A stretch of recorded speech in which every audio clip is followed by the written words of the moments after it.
ఇది లవంగం ఫుట్లాగే ఉంటుంది కాబట్టి లవంగం 2 అని పెట్టడం జరిగింది దీనికి. మీరు కావాలంటే విసనకర్ర కుట్టు అనండి, పర్వాలేదు. ఇది ఇలా తీసుకొని దీన్ని ఇలా 2 సార్లు తిప్పండి.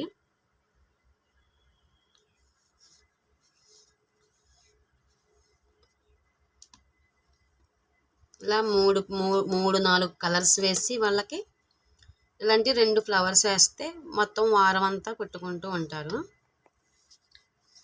దీనికి డెకరేషన్ కూడా చేయొచ్చు కావాలంటే, చిప్స్ కానీ పూసలు కానీ ఇలా గుచ్చి లాగచ్చు అన్నమాట పైకి. అలా కూడా వాళ్ళని చేసుకొని రమ్మనండి.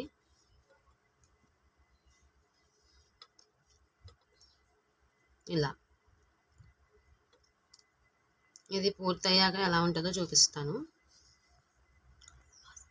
కుట్టాక మొత్తం ఇలా ఉంటుంది. మీరు ఎన్ని ఫ్లవర్స్ వేస్తారో అన్ని కలర్స్ వేసుకోమని చెప్పండి. అయితే ఫ్లవర్స్ మాత్రం ఇలాంటి 4 వేసి అలాంటి 2 ఫ్లవర్స్ మొత్తం వేస్తే ఇలా వస్తుంది.